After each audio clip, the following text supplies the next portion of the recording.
こんにちは。フロア .io のペタルの解説をします。バイオームごとに分けて7つの動画で投稿しようと思います。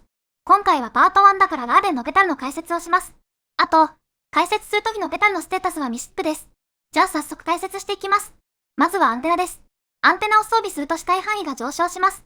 遠くにいるモブの情報を確認できるので、フロア .io ではほぼ必須のペタルです。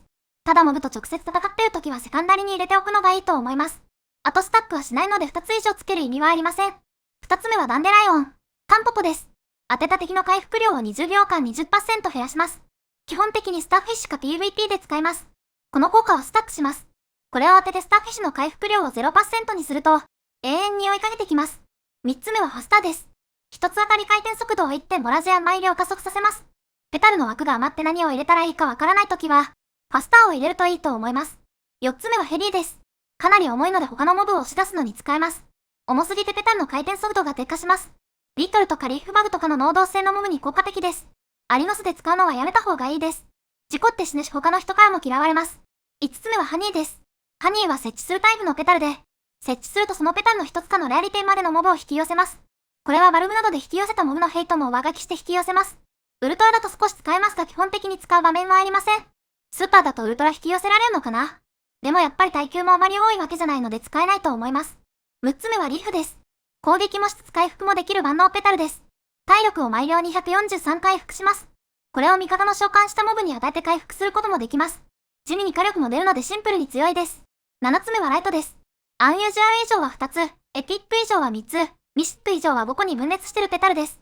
ファスターと組み合わせて DPS を出すビルドの時に使います。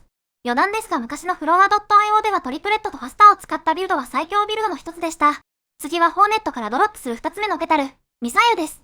名前の通り攻撃すると前方に発射されます。ミシック以上のミサイルだと敵にオートエイムします。ライトと一緒に使ってミサイルを1箇所にまとめて使うのが一般的ですが、私は3つぐらいだけ使って片方の敵にミサイルを当てつつ、もう片方に普通のペタルで攻撃する、みたいな使い方をしています。それと、ミシック以上のミサイルを持ってない時も、バブルを使うことでそれっぽいことができます。バブルを使った直後にミサイルを撃つと、後ろにミサイルをまとめて撃つことができます。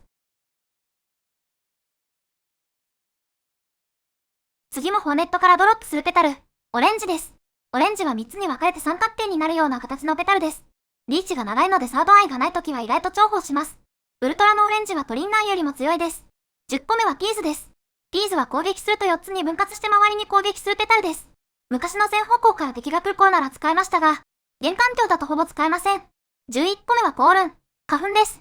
これも設置するタイプのペタルで、いわゆるトラップのように使えます。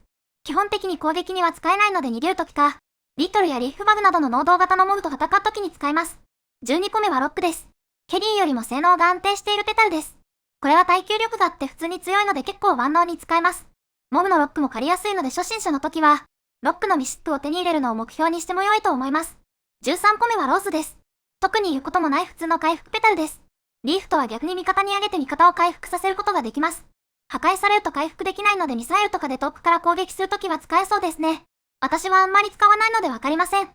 14個目はスティンナーです。とにかく一発の火力が高いです。ミシックで3つ、ウルトラで5つに増えます。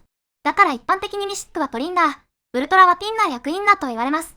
このペタルに関しては個人的にはミシック以上じゃないと使えないと思ってます。15個目はサードアイです。私は持っていないので知り合いに動画を送ってもらいました。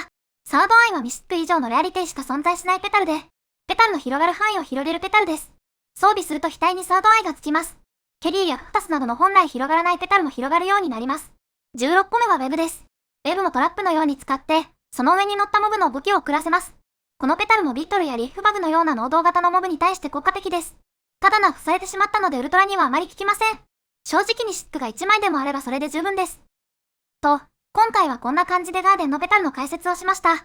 次回以降もこんな感じで解説しようと思ってるのでよろしくお願いします。それではご視聴ありがとうございました。